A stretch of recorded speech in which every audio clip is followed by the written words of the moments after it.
Hi friends, നമസ്കാരം. നമ്മുടെ ഇഷ്ടവിശേഷമായ സ്നേഹക്കൂടിൻ്റെ വിശേഷമായിട്ട് വന്നിരിക്കുന്നത്. അപ്പോൾ എല്ലാവർക്കും നല്ലൊരു ദിവസം ആശംസിച്ചുകൊണ്ട് തന്നെ വിശേഷത്തിലേക്ക് പോകാം. തുടങ്ങുമ്പോൾ തന്നെ കാണുന്നത് നമ്മുടെ ഇന്ദ്രൻ ആ പരിസരം മറന്ന് ഋതുവായിട്ട് ആകിതാവുകയാണ് കേട്ടോ. അപ്പം ഋതുവും ഇന്ദ്രൻ്റെ ആ ഒരു സ്നേഹത്തിൻ്റെ മുന്നിൽ വീണു പോവാണ്. പിന്നെ നമ്മൾ കാണുന്നത് പാറുവിനെയും അതുപോലെ തന്നെ വിഷുവിനെയാണ്. അപ്പം പാറു ഇങ്ങനെ വിഷുവിന് ഉറങ്ങി എന്ന് ഉറപ്പാക്കിയ ശേഷം പതുക്കെ ഇങ്ങനെ നോക്കി. അതിനുശേഷം ആൾ പതുക്കെ എഴുന്നേറ്റു, ഒച്ചുണ്ടാക്കാതെ എണീറ്റ് ഇങ്ങനെ രാജലക്ഷ്മി പറഞ്ഞ കാര്യങ്ങളൊക്കെ മനസ്സിലേക്ക് വരികയാണ്. ഇത് എൻ്റെ വീടാ, എൻ്റെ ഇച്ഛയ്ക്കനുസരിച്ച് വാലാട്ടി നിന്നാൽ നിനക്ക് കൊള്ളാം, ഇല്ലെങ്കിൽ നിന്നെ ഞാൻ മുഖത്ത് ഇനിയും അടിച്ചു എന്ന് വരും. അപ്പം ആ ഒരു കാര്യം പാറുവിനങ്ങ് ഓർമ്മ വന്നിട്ട് സഹിക്കാൻ പറ്റിയില്ല. അപ്പം സേതുവിനെ ഓർക്കുകയാണ്. ഒരു കാരണത്തടിക്കുന്നവൻ മാറു കാരണം കാണിച്ചു കൊടുക്കുന്ന സഹയൊന്നും അല്ല പെണ്ണ്. അതെ, നിനക്ക് കിട്ടിയ അതേ നാണയത്തിൽ തന്നെ തിരിച്ചടി കൊടുക്കാൻ നീയും പഠിക്കണം. അപ്പോൾ പാറു തിരിച്ചടി കൊടുക്കാൻ തന്നെ അങ്ങ് തീരുമാനിച്ചു. അപ്പോൾ അതൊക്കെ ആളങ്ങ് എഴുന്നേറ്റിട്ട് ബെഡിനടിയിൽ കൊണ്ടുപോയി ഒരു കമ്പും എന്തോ ഒരു ചാക്കിനകത്ത് അല്ലെങ്കിൽ ഒരു സഞ്ചിക്കകത്ത് എന്തോ സാധനവും വെച്ചിട്ടുണ്ട്. ഇത് രണ്ടും എടുത്തുകൊണ്ട് പാറു നേരെ പുറത്തേക്ക് ഇറങ്ങി ആരെങ്കിലും ഉണ്ടോ എന്ന് ചുറ്റിനും നോക്കി. പതുക്കെ ചെന്നു മെയിൻ സ്വിച്ച് അങ്ങ് ഓഫാക്കി. ഈ സമയത്ത് രാജലക്ഷ്മി അവിടെ ഇരുന്ന് ഇങ്ങനെ ഉറങ്ങാണ്. അപ്പോൾ TV കണ്ടുകൊണ്ടിരുന്നതിൻ്റെ ഇടയ്ക്ക് ആളങ്ങ് ഉറങ്ങിപ്പോയതാണ്. നേരെ രാജലക്ഷ്മി ഇങ്ങനെ ഇരിക്കുമ്പോൾ രാജലക്ഷ്മി എന്നൊരു വിളി, എന്തോ എന്ന് വിളി കേട്ട് രാജലക്ഷ്മി വേഗം എഴുന്നേക്കാണ്. ഇതെന്താ? അപ്പം നോക്കുമ്പോൾ കറണ്ട് പോയി. ഇതെന്താ? അപ്പോൾ മൊബൈലിൻ്റെ വെട്ടമൊക്കെ തെളിച്ച് ആളിങ്ങനെ നോക്കുക. ആരാ എന്നെ വിളിച്ചതാ? അപ്പോൾ വാതിൽ തുറന്നു കിടക്കുന്നു. ഇതാരാ കതക് തുറന്നിട്ടതാ? ഈ പിള്ളേരെ കൊണ്ട് തോറ്റു. ആരെടാ ഇത്? എടാ ഇന്ദ്ര, എടാ വിശ്വ, എടാ ഇന്ദ്ര എന്ന് മാറി മാറി വിളിക്കുകയാണ്. ഇതൊക്കെ എവിടെ പോയി കിടക്കുന്നോ എന്തോ. ൊക്കെ നോക്കിയിട്ട് രാജലക്ഷ്മി ആരെയും കണ്ടില്ല കേട്ടോ. രാജലക്ഷ്മി പതുക്കെ അകത്തേക്ക് കയറി വന്നു. അകത്തേക്ക് കയറി വരുന്ന സമയത്ത് തലമണ്ടയ്ക്ക് നോക്കി ആ കമ്പ് വെച്ച് ഒറ്റ അടി അങ്ങ് വെച്ച് കൊടുത്തു പാറും. എന്നിട്ട് അപ്പം ഇതാരാ എന്നിങ്ങനെ തലയൊക്കെ തൂത്തിങ്ങനെ തിരിഞ്ഞ് നോക്കുമ്പോൾ ഒരു പ്രേതത്തിൻ്റെ വേഷത്തിൽ ആൾ ഭയങ്കര ഇതിലിങ്ങനെ നിൽക്കുകയാണ്. ഇതേണ്ട രാജലക്ഷ്മി അലറി നിലവിളിച്ച് ബോധമൊക്കെ പോയി ഇതേണ്ട അവിടെ കിടപ്പുണ്ട്. പാറു പതുക്കെ ഓടി വന്നു, മെയിൻ സ്വിച്ച് ഓണാക്കി. എന്നിട്ട് നേരെ വിശ്വൻ്റെ കൂടെ കട്ടിലിൽ കയറി കിടക്കുകയാണ്. ഇതെല്ലാം കൊണ്ട് വെച്ചു. അപ്പോൾ വേഗം തന്നെ ചാടി എഴുന്നേറ്റിട്ട് വിശ്വ എന്ന് വിളിച്ചു. എന്താ പാറു?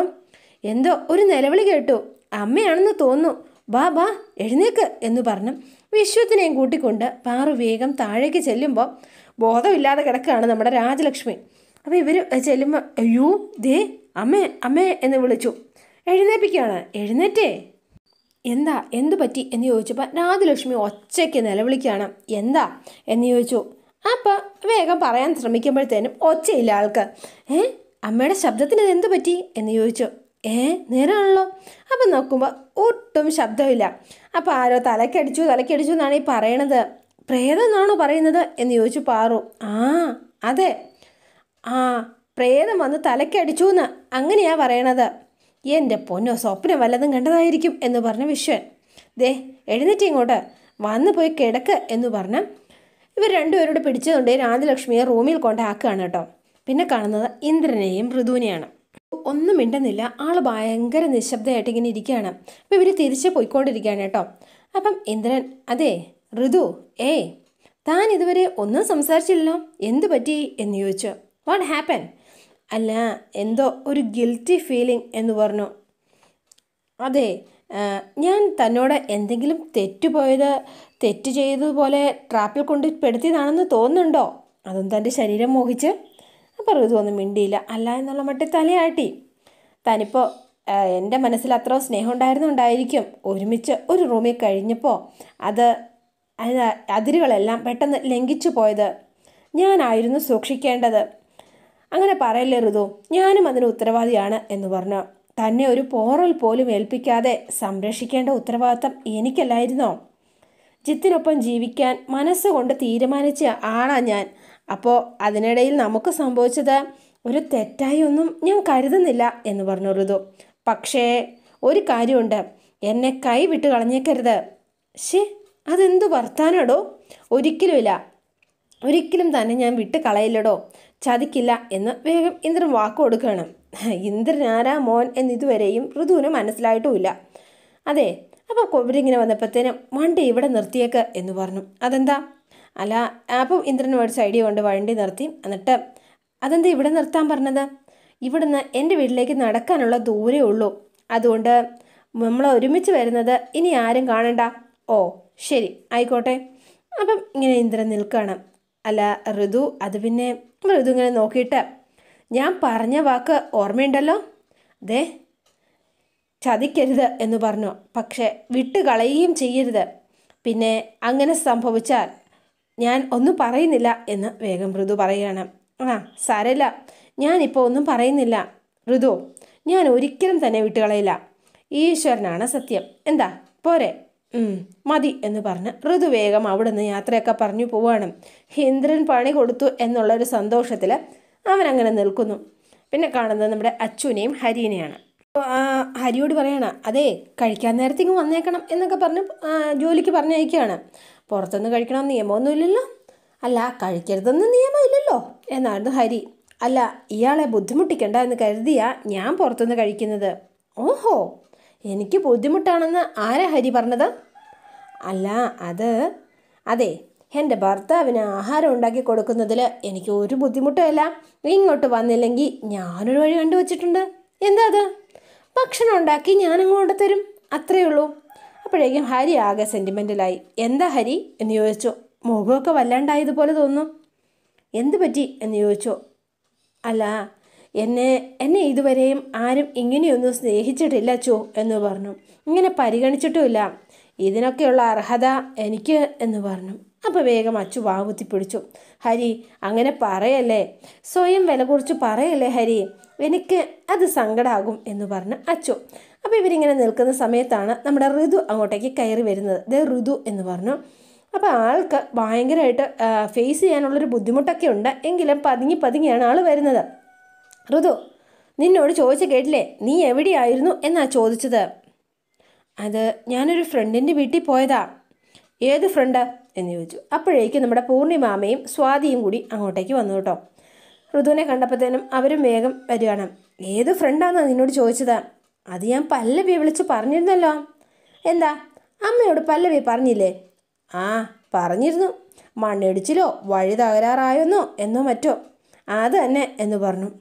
അതെ, ഞാൻ ഒരു കാര്യം ചോദിക്കട്ടെ, ചേച്ചിക്ക് ഇവിടെയുള്ള ആരെങ്കിലും വിളിച്ച് പറഞ്ഞുകൂടായിരുന്നോ എന്ന് ചോദിച്ചു സ്വാതി. ഈ സമയത്താണ് നമ്മുടെ സേതുവും അങ്ങോട്ടേക്ക് വരുന്നത്. പല്ലവി ഇവിടെ കാണുമെന്ന് കരുതിയാ വിളിച്ചത് എന്ന് പറഞ്ഞു. സേതു ഇതെല്ലാം ഇങ്ങനെ കേട്ടുകൊണ്ട് ഇങ്ങനെ നിൽക്കുകയാണ് കേട്ടോ. സേതു വന്നത് അവൾ ശ്രദ്ധിച്ചിട്ടേ ഇല്ല. അതിലൊരു കള്ളത്തരമില്ലേ ഋതു എന്ന് ചോദിച്ചു അച്ചു. എന്ത് കള്ളത്തരം ഉണ്ടെന്നാണ് നീ പറയണത്? ഈ വീട്ടിൽ നിന്ന് ഇറങ്ങിപ്പോയി ഈ വീട്ടിലേക്ക് തിരിച്ചു വരേണ്ട നീ ഇവിടെയുള്ളവരെ വിളിക്കാതെ പല്ലവി ചേച്ചിയെ വിളിക്കുന്നു. പിന്നെ ഇതുവരെ ഫ്രണ്ടിൻ്റെ പേര് പോലും നീ പറഞ്ഞിട്ടില്ലല്ലോ. ഞാനൊന്ന് ചോദിക്കട്ടെ, ഏത് ഫ്രണ്ടിൻ്റെ കൂടെയാണ് നീ പോയത്? ഗേൾ ഫ്രണ്ടോ അതോ ബോയ് ഫ്രണ്ടോ എന്നായിരുന്നു അച്ചുവിൻ്റെ ചോദ്യം. അപ്പോഴേക്കും ഋതു ആകെ അപ്സെറ്റായി തുടങ്ങി കേട്ടോ, വല്ലാണ്ട്. ഇവരെല്ലാവരും ഇതിങ്ങനെ കേട്ടുകൊണ്ടിരിക്കുകയാണ്. ചോദിച്ചതിന് മറുപടി ഇല്ലേ നിനക്ക് എന്ന് ചോദിച്ചു. അച്ചു, എന്താ ഇത്, നീ വെറുതെ ഓരോന്നും പറയല്ലേ എന്ന് പറഞ്ഞു ഹരി. വെറുതെ അല്ല ഹരി, ഇവക്കൊരു ബോയ് ഫ്രണ്ട് ഉണ്ടെന്ന് ഇവിടെ ആർക്കൊക്കെ അറിയാം എന്ന് ചോദിച്ചു. ഇപ്പം ഇവരാരും മിണ്ടുന്നില്ല. അവളുടെ ചേച്ചിയായ എനിക്കറിയില്ല. അതെന്താ അങ്ങനെ ഒരു മറച്ചു വയ്ക്കൽ? എന്താ ഇപ്പോൾ ഒരു ബോയ് ഫ്രണ്ട് ഉണ്ടായത് ഇത്ര ക്രൈമാണോ? ഒരിക്കലും അല്ല. പക്ഷേ വിവാഹത്തിന് മുൻപ് ബോയ് ഫ്രണ്ടിൻ്റെ കൂടെ എവിടെയെങ്കിലും താമസിച്ചിട്ട് തിരിച്ചു വരുവാണെങ്കിൽ അത് ഈ വീടിൻ്റെ കൾച്ചറിനനുസരിച്ച് ക്രൈം തന്നെയാണ് എന്നുകൂടി പറഞ്ഞു. അപ്പോഴേക്കും ഋതുവിന് ആകെ ടെൻഷനായി പോയി, വല്ലാത്തൊരു ഫീലിങ്സ്. ഇനി അറിഞ്ഞു കാണൂ എന്നൊക്കെ ഓർത്തിട്ടാണ് ആൾ വെപ്രാളം പിടിക്കുകയാണ്. അപ്പോൾ പൂർണിമ വന്നിട്ട്, അച്ചു നീ എന്തൊക്കെയാണ് പറയുന്നത്? ഋതുവിനിപ്പോൾ അവളുടെ ഏതൊരു കൂട്ടുകാരുടെ വീട്ടിൽ ഒരു ദിവസം തങ്ങി. അവളത് വിളിച്ചു പറയുകയും ചെയ്തു. അതിന് ഇങ്ങനെ ദുർവ്യാഖ്യാനം ചെയ്യരുത് കുട്ടി എന്ന് പറഞ്ഞു. കൂടപ്പറപ്പുകൾ തന്നെ അപവാദം പറയുന്ന പോലല്ലേ അത്?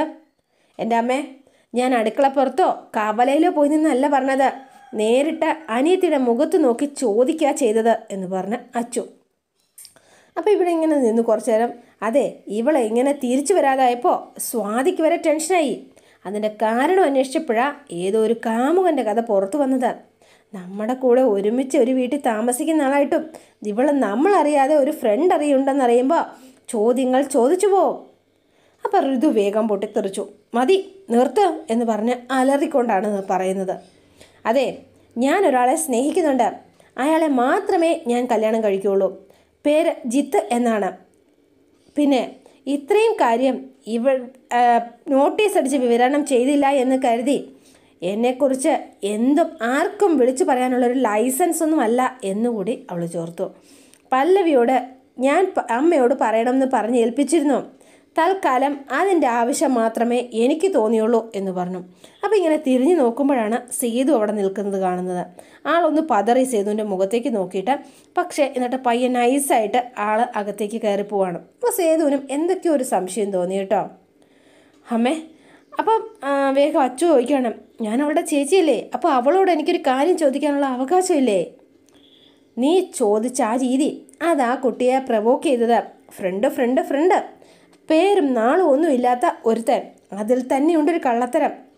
ഇനി അത് വീടെൻ്റെ അച്ചോ, ഋതുങ്ങ് വന്നല്ലോ, നീ വെറുതെ വീട്ടിൽ കലഹം ഉണ്ടാക്കല്ലേ എന്ന് പറഞ്ഞ് പൂർണിമ അങ്ങ് പോയി. അപ്പം അച്ചു ഇവിടെ നിൽക്കുകയാണ്. അച്ചു അപ്പോൾ വേഗം ഹരിയോടി വന്നിട്ട്, ഹരി പോയിക്കോ, സമയം കളയണ്ട. അപ്പോൾ ഹരിയെ യാത്രയാക്കാൻ അച്ചു അങ്ങോട്ടേക്ക് പോയി. അപ്പോൾ സേതുവിന് നല്ല ടെൻഷൻ ഉണ്ട് കേട്ടോ. എന്തോ ഒരു പന്തികേട് സേതുവിന് മണക്കുന്നുണ്ട്. അതെ, പല്ലവിയുടെ വീട്ടിലേക്ക് വരികയാണ്. അപ്പോൾ ശോഭ ഇത് രാമായണമൊക്കെ വായിച്ചുകൊണ്ടിരിക്കുകയാണ്. ആ അമ്മ, പല്ലവി എവിടെ? അകത്തുണ്ട് മോനെ. എന്തു പറ്റി? ഒരു കാര്യം സംസാരിക്കാനായിരുന്നു എന്ന് പറഞ്ഞു. അപ്പോൾ പല്ലവി എന്ന് വിളിച്ചുകൊണ്ട് സേതു അകത്തേക്ക് ചെന്നു. ആ സേതു ഏട്ടാ. അല്ല പല്ലവി, എന്താ ഒന്നും വിളിക്കുക പോലും ചെയ്യാതെ? എനിക്ക് ഒരു അത്യാവശ്യമായിട്ട് വളരെ പ്രധാനപ്പെട്ടൊരു കാര്യം പറയാനുണ്ട്. എന്താ സേതു ഏട്ടാ? അല്ല, അത് എത്രയും പെട്ടെന്ന് ഋതുവിൻ്റെ കല്യാണം നടത്തണം. അതെന്താ ഇപ്പം അങ്ങനെ തോന്നാനായിട്ട്? എന്തു പറ്റി? എന്തെങ്കിലും കുഴപ്പമുണ്ടോ? ഇന്നലെ കൂട്ടുകാരുടെ വീട്ടിൽ നിന്ന് വന്നപ്പോൾ ഇന്നാ ഋതു വന്നത്. അതെ, സത്യത്തിൽ ആ ഒരു കാര്യം പറഞ്ഞ അച്ചുവായിട്ട് സംസാരം ഉണ്ടായി. പറഞ്ഞില്ല എന്ന് പറഞ്ഞാണ് വിഷയം. പക്ഷേങ്കിൽ എന്തോ ഒരു പന്തികേട് ഋതുവിൻ്റെ മറുപടിയും രീതികളും കണ്ടപ്പോൾ എനിക്കെന്തോ ഒരു ശരികേട് ഫീൽ ചെയ്യുന്നുണ്ട്. അതെന്താ ചെയ്തോട്ടെ അങ്ങനെ? എന്ത് ശരികേട്? ഒന്ന് തെളിച്ച് പറ എന്ന് പറഞ്ഞു. അതിപ്പോൾ പറഞ്ഞിട്ട് എന്താ? അതൊക്കെ കൂടുതൽ തെളിക്കാനും ചെയ്യാനും പോകണ്ട. കല്യാണം അങ്ങ് നടത്തി വിട്ടാൽ വിഷയം തീർന്നല്ലോ. 26-ന് തന്നെ നടത്താമെന്ന് എനിക്ക്. സേതുവേട്ടാ, അതിനാ ചെറുക്കനെ കാണുമെങ്കിലും വേണ്ടേ? അപ്പോൾ താനല്ലേ കണ്ടു എന്ന് പറഞ്ഞത് എന്നായിരുന്നു ചോദ്യം. പല്ലവി ആകെ ഷോക്കായി പോയി കേട്ടോ. വല്ലാതെ ഇങ്ങനെ സ്റ്റക്കായിട്ട് നിൽക്കുകയാണ്. അപ്പോൾ കള്ളം പറഞ്ഞതാണ് കണ്ടു എന്ന്. എടോ പറയടോ, താനല്ലേ ആ ജിത്തിനെ കണ്ടു എന്നും സംസാരിച്ചു എന്നും പറഞ്ഞത്? അതെ, പക്ഷേങ്കിൽ ഞാൻ മാത്രം പോരല്ലോ. പൊന്നുമടത്തിൽ എല്ലാവരും കാണണ്ടേ? സേതുവേട്ടന് കാണണ്ടേ? അതുകൊണ്ടാണ് ഞാൻ പറഞ്ഞത്. ആ അതാണോ? ഇനിയിപ്പോൾ അതിൻ്റെ ഒന്നും ആവശ്യമില്ല. വേറെ കാണുമൊന്നും വേണ്ട. ആ ജിത്തിനോട് വീട്ടുകാരെയും കൂട്ടി ഇങ്ങോട്ട് വരാൻ പറഞ്ഞാൽ പോരെ? ആ അതെ. എന്നാൽ പിന്നെ സേതുവേട്ടൻ തന്നെ ഋതുവിനോട് പറ എന്ന് പറഞ്ഞു. ഞാൻ പറയാം എന്ന് പറഞ്ഞു. ആ പിന്നെ സേതുവേട്ടാ, ഞാനേ സേതുവേട്ടനോടൊരു കാര്യം പറയാനിരിക്കുമായിരുന്നു. എന്താ എന്ന് ചോദിച്ചു. ആ തിരുമേനി എഴുതി തന്ന ചാർട്ടില്ലേ, ആ പൊന്നുമടത്തിൽ നമ്മൾ പരിഹാരക്രിയ ചെയ്യുന്നതിന് അതിൽ ഒരെണ്ണം കൂടി ചെയ്യാനുണ്ട്. ഉണ്ടോ? ആ തുലാഭാരമോ? അതേന്നേ. ഇനി അത് ചെയ്യണോ? പിന്നെ ചെയ്യണ്ടേ? അപ്പോൾ കല്യാണത്തിന് തടസ്സമൊന്നും ഉണ്ടാവരുതല്ലോ. എന്നാൽ ചെയ്യാം എന്ന് പറഞ്ഞ സേതു. പല്ലവിക്ക് നല്ല ടെൻഷനായി കേട്ടോ. എന്തോ സംഭവിക്കാൻ പോണോ എന്നുള്ള ആ ഒരു വിഷമത്തിൽ ഇങ്ങനെ നിൽക്കുകയാണ് പല്ലവി. പിന്നെ കാണുന്നത് നമ്മുടെ രാജലക്ഷ്മീനെയാണ്. ആൾക്ക് ശബ്ദമില്ല. എന്നൊക്കെ അലറി വിളിക്കാൻ നോക്കുന്നുണ്ടെങ്കിലും ശബ്ദം പുറത്തേക്ക് വരുന്നതേയില്ല. അപ്പോഴാണ് ഇന്ദ്രൻ അങ്ങോട്ടേക്ക് വരുന്നത്. ഇന്ദ്രൻ വരുമ്പോൾ ഇങ്ങനെ ഓരോന്ന് ആക്കി കാണിച്ചുകൊണ്ട് ഇങ്ങനെ ഇരിക്കുകയാണ്. അപ്പോൾ ഇന്ദ്രൻ ആ കൂടത്തിൽ ഇങ്ങനെ അവളെ ഒച്ച വിളിക്ക് നിലവിളിച്ചപ്പം ഇന്ദ്രനും എന്ന് ഒച്ച വെച്ചു. പേടിച്ചു വരണ്ട രാജലക്ഷ്മി. അമ്മേ, എന്ത് പറ്റി? ഇത് ഞാനാ ഇന്ദ്രൻ എന്ന് പറഞ്ഞു. എന്താ എന്ന് ചോദിച്ചു. അപ്പം ഇങ്ങനെ ശബ്ദമില്ല എന്നിങ്ങനെ പറയുകയാണ്. ഈ സമയത്താണ് വിശ്വവും പാറുവും കൂടി വരുന്നത്. എന്താ ഇത്? കാര്യം പറ എന്ന് പറഞ്ഞു. അപ്പം പാറുവിന് ചിരിയും വരുന്നുണ്ട്. പക്ഷെ ചിരിക്കാനും പറ്റില്ല. കാര്യം എന്താന്ന് പറ. അപ്പം ഇങ്ങനെ പ്രേതം വന്നു തലക്കടിച്ചു എന്നാണ് പറയുന്നത്. അമ്മയുടെ ശബ്ദത്തിന് എന്താടാ പറ്റിയ വിശ്വ? അമ്മയുടെ ശബ്ദം പോയി ഏട്ടാ. എങ്ങനെ? എന്തോ കണ്ടോ പേടിച്ചതാ. എന്ത് കണ്ടുപിടിക്കാൻ എന്ന് ചോദിച്ചു. എന്താ അമ്മേ എന്ന് ചോദിച്ചു. അതെ, പ്രേതത്തെ കണ്ടു. ആ പ്രേതം തലക്കിട്ടടിച്ചു എന്നൊക്കെയാ പറയണത്. പ്രേതമോ? സത്യമാ എൻ്റെ കൊച്ചേ. ഈ പ്രേതമോ എൻ്റെ കൊച്ചെ, ഈ നൂറ്റാണ്ട് ഏതാണെന്ന് നിനക്കറിയുമോ എന്നിങ്ങനെ ചോദിക്കുകയാണ് ഇന്ദ്രൻ. അപ്പോൾ പാറു ഒന്ന് ചിരിച്ചുകൊണ്ട് മിണ്ടാതെ നിൽക്കുകയാണ്. അതോടെയാണ് ഇന്നത്തെ വിശേഷം അവസാനിക്കുന്നത്. ഇനി നാളത്തെ വിശേഷം ഇതിലും ഗംഭീരമാണ്. എല്ലാവരും വെയിറ്റ് ചെയ്യുക. ഇഷ്ടപ്പെട്ടുവെങ്കിൽ ലൈക്ക് ചെയ്യാനും ഷെയർ ചെയ്യാനും മറക്കല്ലേ. തൊട്ടടുത്ത ബെൽ ബട്ടൺ കൂടെ ഒന്ന് ഞെക്കുകയാണെങ്കിൽ ഞാൻ ഇടുമ്പോൾ തന്നെ നോട്ടിഫിക്കേഷൻ ലഭിക്കുന്നതായിരിക്കും. പുതുപുത്തൻ വിശേഷമായിട്ട് എത്താം. Bye and see you again.